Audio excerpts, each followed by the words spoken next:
J'invite tout de suite François Martin de la DDTM, qui est coordinateur régional du réseau régional Planif et Territoire, à nous rejoindre. François Martin, vous allez nous en dire plus justement sur ce réseau. Oui, moi je voulais juste terminer sur une idée forte, comme l'a fait Marc Andreau tout à l'heure. Il en a donné deux, dans lesquelles je me retrouve complètement. Marc, tu as parlé de l'idée que cette transition, elle est déjà commencée. On partage complètement ce constat. Donc on a commencé la transition, on a commencé à savoir le faire. La deuxième idée, c'est qu'il y a effectivement un enjeu majeur de concilier la politique du ZAN, c'est-à-dire de consommer moins de foncier tout en produisant les logements dont on a besoin dans un contexte de tension en termes de nombre, mais en termes de coût aussi, le coût du foncier, le coût de la construction. Et le troisième enjeu, celui lequel je voulais conclure, c'est celui de la coopération. Alors ça aurait été bien si j'avais mes diapos en même temps. Ben voilà, c'est formidable. La coopération, moi je la vois à deux niveaux, celle sur laquelle j'avais envie d'insister ce matin, c'est celle au cas par cas. Sur chaque projet, il y a un enjeu majeur de coopérer. Alors, j'ai regardé qui était dans la salle aujourd'hui. Bien, on est tous sur ce schéma, quelque part. On est tous autour du projet qui fait autorité, pour reprendre la formule d'Hannah Arendt que Philippe Madec cite très régulièrement, et moi aussi, de ce fait. On est soit maître d'ouvrage d'une opération, alors vous êtes pour les uns maître d'ouvrage, on est maître d'usage, c'est-à-dire ceux pour qui fait l'opération. On a beaucoup parlé de la concertation, de l'association, de la coproduction du projet avec la population. Et où on est partenaire institutionnel du projet, ben, nous l'État, mais la région, on l'a vu tout à l'heure, le département, les comme la conférence des SCOT, etc.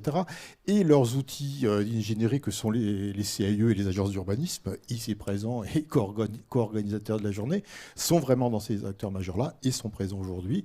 Et on a sur la partie verte à droite du dessin, là, les prestataires, on a entendu des architectes s'exprimer tout à l'heure, on vient d'entendre un urbaniste, donc tous les métiers dont il y a besoin. Et en fait, la solution ne passe que par l'assemblage, la coopération de ces acteurs-là sur un projet. Voilà. Donc c'est, à mon avis, une des conditions pour répondre à la complexité dont on a tous compris que c'est une réalité. On ne va pas faire semblant que c'est simple. C'est plus compliqué, mais on y arrivera par cette coopération. Et le deuxième niveau de coopération, c'est la diapositive, enfin c'est moi qui dois... Voilà. C'est ce que j'appelle la collaboration systémique. Alors ça, c'est un mot compliqué pour dire que finalement, on l'a tous compris aussi, on n'est pas tout seul indépendamment du projet au cas par cas. Notre ministre de tutelle, l'urbanisme, a mis en place au mois de novembre dernier, donc c'est tout récent, une démarche dont j'ai mis le logo au centre de l'image qui s'appelle Planif et Territoire. Et c'est surtout le sous-titre qui me plaît bien et qui, je pense, dans lequel vous allez vous retrouver. Imaginons ensemble nos territoires de demain. Donc voilà le message la perche que nous tend notre ministère. Et il nous dit, organisez-vous. Alors en Bretagne, on l'a déjà fait. Vous voyez, une démarche initiée au mois de novembre, c'est déjà en place en Bretagne. Mais en Bretagne, on a l'habitude de coopérer. Pour nous, c'est assez chromosomique, c'est pas le cas partout. Alors qui coopère? Les DDTM entre elles, ça a été dit tout à l'heure, mais les DDTM avec les CAUE. On en a aujourd'hui, il y en a 3 en Bretagne. Avec les agences d'urbanisme, on en a une aujourd'hui, il y en a 4 en Bretagne, mais aussi avec un tas d'autres acteurs que vous connaissez bien. En Bretagne, on a la chance d'avoir l'association Brudette, que beaucoup d'autres régions nous envient. On a l'établissement public foncier qui a été évoqué tout à l'heure. On a la maison de l'architecture et des espaces où des professionnels réalisent les projets. Bref, quand on met tout le monde ensemble, tout d'un coup, tout devient plus facile. Et donc, moi, mon rôle dans cette affaire-là, ça vient d'être dit, c'est de coordonner la mise en place de ce réseau. Donc, c'est ce que je m'emploie à faire. Et cette journée aujourd'hui a été réalisée dans cet esprit-là. Et toutes les productions des uns et des autres, toutes les contributions des uns et des autres ont été captées en vidéo, vous l'avez remarqué, dans le but, non pas juste de garder un souvenir, mais de partager cette expression, la richesse des propos des uns des autres, pour que tous, en Bretagne, on s'occupe de la Bretagne, on laissera les autres régions s'occuper d'elles-mêmes, que nous, en Bretagne, on n'est pas à réinventer la poudre ou couper le beurre à chaque instant. On a déjà fait beaucoup d'avancées. Les uns les autres ont montré leur maîtrise du sujet. Eh bien, la coopération, c'est la façon de s'en sortir.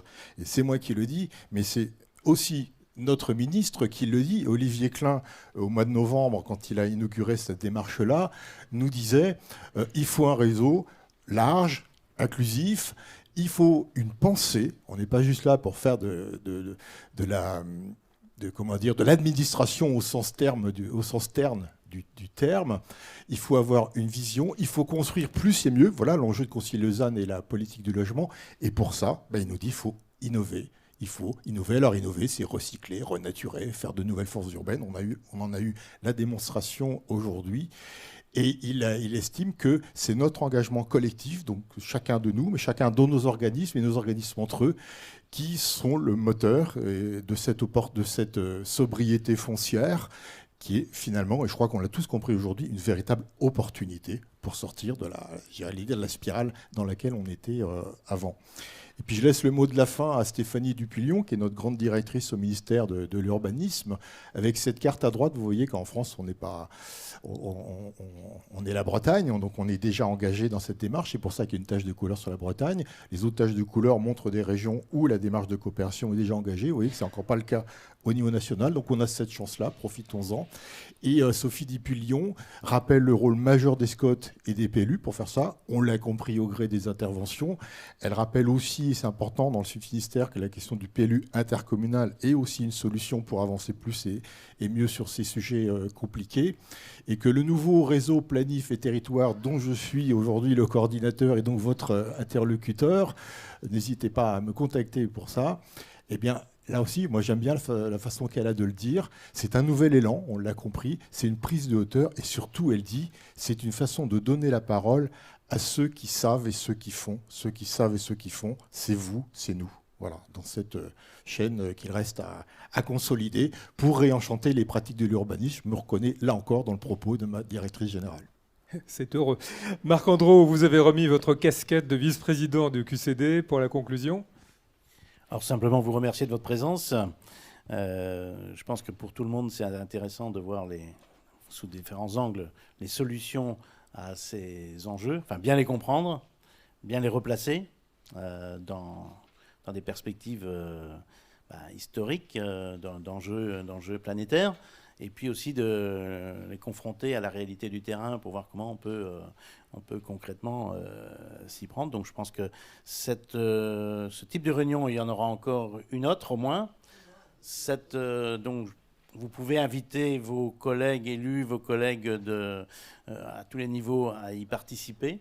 Je pense que plus il y aura de participants à ces réunions et plus on avancera positivement et plus aussi l'effet réseau à l'échelle de la Cornouaille fonctionnera pour que les uns et les autres s'inspirent des expériences, des réussites, y compris de ce qui parfois est plus difficile.